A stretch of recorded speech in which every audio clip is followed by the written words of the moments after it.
முருகா, வெற்றிவேல் முருகா! என் அன்பு பிள்ளையே, உனக்காக ஒரு விஷயத்தை அடித்து சொல்கின்றேன். இதை கேட்ட சிறிது நேரத்தில் உன்னவரிடமிருந்து உனக்கு அழைப்பு வரப்போகின்றது. ஆம் தங்கமே, இதை கேட்டு முடித்த சிறிது நேரத்தில் நிச்சயமாக வரும். நீ என்னிடம் நீண்ட நாட்களாக கேட்டுக்கொண்டிருந்த விஷயமும் அதுதானே. இன்று உன் வாழ்வில் மிக அற்புதமான நாளாக இருக்க போகின்றது.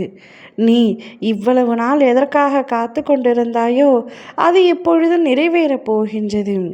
என் தாய் பார்வதியும் என் சகோதரன் கணேசனும் கூட என் கூட இருந்து என்னை தாளாட்டுவது போல உன்னை உன் குடும்பத்தோடு என் மடியில் அமர வைத்து சீராட்டப் போகின்றேன். நான் என் தாய்க்கு மகனாக இருப்பது போல உன்னையும் குடும்பத்தையும் தகப்பனாக இருந்து பத்திரமாக பாதுகாப்பேன். நான் உனக்கு தகப்பனாகவும் இருப்பேன், உனது பிள்ளையாகவும் இருப்பேன், உனது தேவைகள் தீர்க்கும் தாயாகவும் இருப்பேன். கலங்காதே என் அன்பு பிள்ளையே, உன் குடும்பமும் நீயும் சிறப்பாக வாழ்வாய். இந்த முருகனின் அருள் எப்பொழுதும் உனக்கு உண்டு.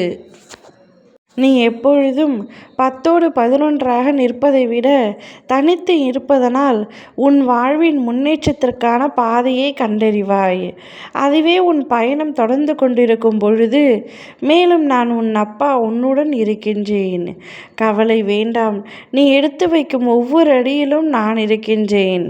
உன்னை கவசம் போல் காக்கின்றேன். உன் நேர்மையும் துணிவும் உனக்கு நல்லது மட்டுமே நடக்க செய்யும். கவலைப்படாமல் இரு. மனதில் இருக்கும் குழப்பங்களை தயவு செய்து தூக்கி வெளியில் எறிந்துவிடு. எதை நினைக்க வேண்டும் என்று யோசிக்கின்றாயோ அதை மட்டும் மனதில் நினைத்துக்கொள். தவறு செய்துவிட்டால் அதை யாரிடமும் நீ மறைக்க தேவையில்லை. நல்லது செய்த பின் சொல்லிக்காட்ட தேவையில்லை. கோபம் வரும்பொழுது போகாதே.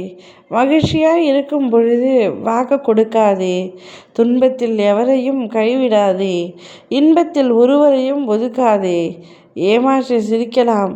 நீ ஆத்திரத்தில் முடிவெடுக்காதே. இவை அத்தனையும் உன்னுடைய அழிவை அடிமையாக்கிவிடும். எனவே பொறுமை ஒன்றே உன்னை காக்கும் சிறந்த ஆயுதமாக என்றும் என்றென்றும் இருக்கும். நீ அதுவரை பத்திரமாக அதனை உனக்குள் வைத்துக்கொள் தங்கமே.